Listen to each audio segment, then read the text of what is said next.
Hey guys, it's Steve from Featherlight Studio, and today we have a compact mixer throwdown. The two most powerful and most compact mixers on the planet right now. The Notepad 8FX from Soundcraft and the ProFX6 version 3 from Mackie. Let's test them out and see which one comes out on top.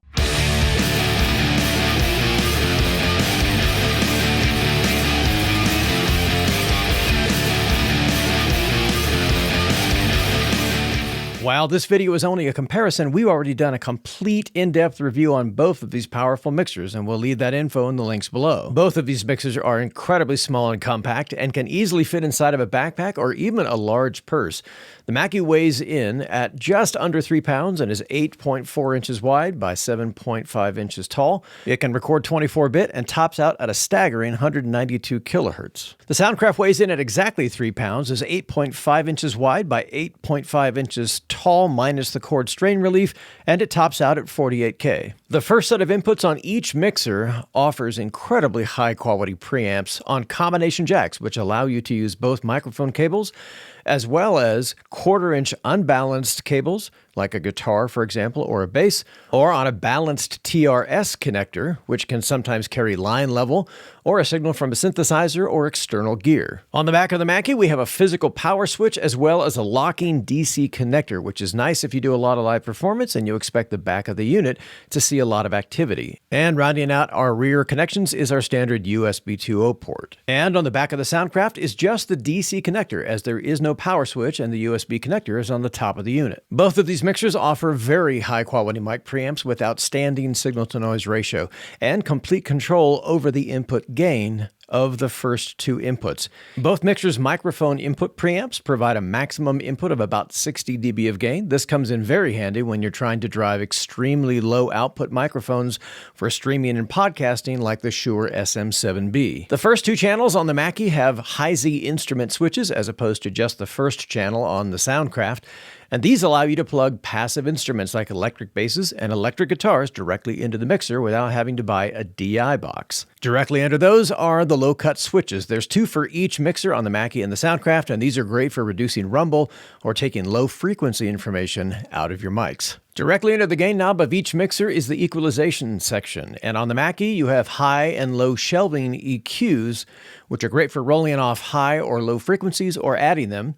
The same thing is true on the Soundcraft. However, the addition of a mid-range frequency on the Soundcraft gives it a great deal more flexibility when dialing in a vocal sound. Directly under the equalization section on the Soundcraft is what sets it apart from almost every other mixer in its class, and that is a true aux bus that has many different functions. We'll get into more of those in a bit, but the short of it is, with an aux bus, you have the ability to create a completely different signal path other than the mains.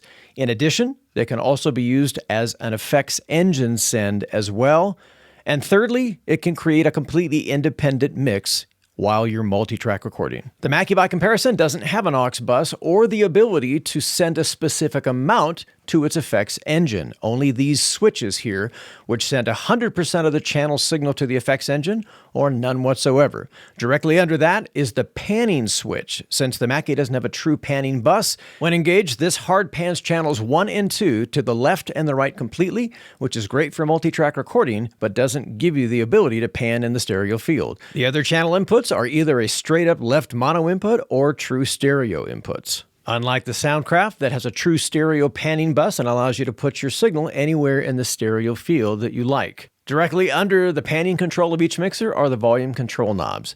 These allow you complete control over each channel's volume. The Mackie offers 6 total inputs. The first 2 are mic inputs, the second 2 are line level, and the third is an 1/8-inch mini plug. However, the second set of inputs and the mini plug do not have trim control. On the Soundcraft, you have 8 total inputs, including the mic pre's, line level inputs, and the last set are phono or RCA inputs. Also, the first 4 channels have true gain knob adjustment as opposed to the Mackie's mic preamps only. The Mackie keeps its size down by using a volume control knob as opposed to the Soundcraft's full-size volume fader. Both mixers have great LED onboard monitoring as well as high-quality effects devices built on board. The Mackie ProFX offers the Gig Effects engine, and these are very high-quality effects, absolutely usable in a live environment. They cover everything from stage and room reverbs to concert halls. There's plates, choruses, delays, echoes, ping-pongs, and even overdrive. There's 24 algorithms in total, and there's more than enough here to cover just about everything you're likely to need in a live gig. However, it's important to note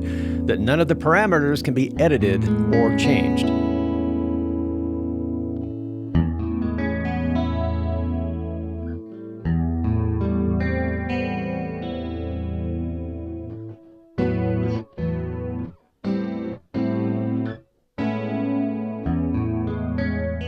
The Notepad 8FX approaches the effects section a little differently. It includes 3 completely independent engines from Lexicon. These are very high quality and very detailed effects that are absolutely usable in a recording or live environment. Each one of the 3 engines has its own on and off button, and each engine has a set of parameters that can be edited. There's even an all buttons in mode that allows all 3 engines to be used simultaneously, albeit with reduced editing capabilities.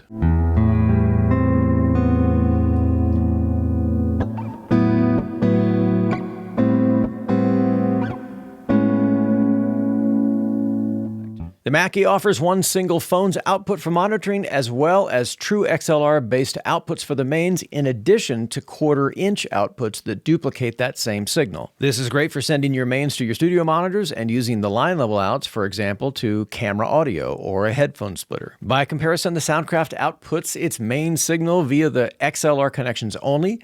However, because it has an aux bus, it can create its own completely independent monitor send that can be used for multiple audio destinations. The Mackie has some additional properties that make it very powerful for streaming and recording. The fact that it is a 2x4 USB audio interface, as opposed to a simple 2x2, which is normally found in smaller interfaces like the Focusrite, makes it much more powerful than it first appears to be. What the 2x4 interface means is it can send back 2 completely independent stereo audio streams from your computer or your DAW. One shows up on the blend knob here on the inputs 1 and 2. This blends the playback from the computer along with the audio coming into the mixer, and by depressing the 2 phones switch, sends it to the headphone jack only, completely bypassing the mains output and allowing you to multi-track record. The second USB audio stream shows up by depressing this USB 3/4 switch on channel 5 and 6. This is similar to a loopback feature, only it gives you a great deal more control over the audio coming back from the computer. This is very handy when using things like OBS software or Zoom. This also allows you to record your computer's audio from things like YouTube or gaming software, or the audio coming back from your DAW if you're doing screen recording. And even though this doesn't have a traditional aux bus, the mixer is still capable of doing what's known as a mix -1 because of the unique blend knob feature, which keeps the computer audio from recycling back into the recording stream. The Mackie also has some additional features that make it very attractive for live performance, such as the ability to defeat the phantom power with an onboard switch, and the break mute switch. This mutes all the incoming audio channels into the mixer when the band goes on break, making the mixer completely inaccessible to other guests. Even though the Soundcraft only has a 2x2 USB audio interface on board, it has some very unique and clever tricks up its sleeve.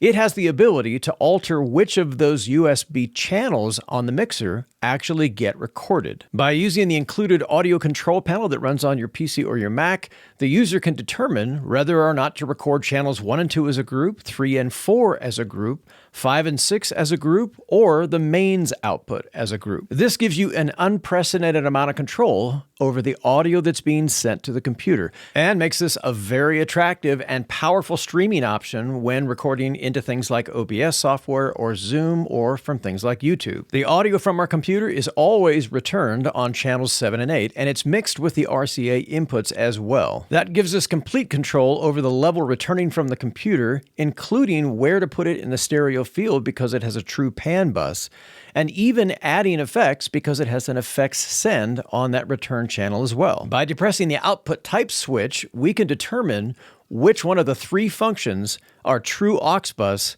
is going to perform. In its default state, each one of the blue AUX send knobs will send that amount to the AUX master control knob here, and that controls the total amount sent to the effects engine. In our second configuration, if none of the effects engine buttons are depressed and our output type button is in the up position, we have a true monitor out. Each one of the aux knobs controls the total amount to the aux master, and that sends its result out the AUX mono output jack here at the top of the mixer. This is great for live performances when the performer wants to hear their own mix separate from the mains. In the third configuration, if we depress that output type button down, it turns that mono output AUX jack into a stereo headphone output. And each one of the channel's corresponding blue AUX knobs creates its own independent stereo output mix. This is awesome for multi-track recording, where the engineer is listening to one mix from the mains and the performer wants a different mix altogether. All right, so which one of the mixers is the clear standout winner? Well, as you can probably guess by now, there is no clear standout winner, especially in this category. These are both very powerful, they're very capable, and they're very portable mixers. They both have great quality inputs, powerful, lots of headroom. The Mackie might have a bit of an edge in a live performance environment because the ability to mute all your channels when you go on break, its switchable phantom power, the locking connector, and its actual power switch. Those are things that are going to matter more to someone who's actually gigging, although its limited ability where its effects are concerned might be an issue for some. The Soundcraft, without a doubt, is probably going to be a better multi-tracking machine. It's true auxiliary channel that can double both as an effects send and as a completely independent mix for the other person that you're recording that's separate from your own, and its ability to choose the USB channels that get recorded to the computer and its additional set of channels makes the Soundcraft a powerful beast of a mixer and probably is better suited for multi-track recording. Both would do a fabulous job in podcasting and streaming, so there's no clear winner there. It really does boil down to your use case scenario. So either one of these mixers should be on your short list if you're looking for a portable and capable package that can cover a lot of ground. Either one of these will do great. Hey, if you learned something or if this was helpful in any way, please hit the like and subscription buttons, and we'll catch you guys in the next video.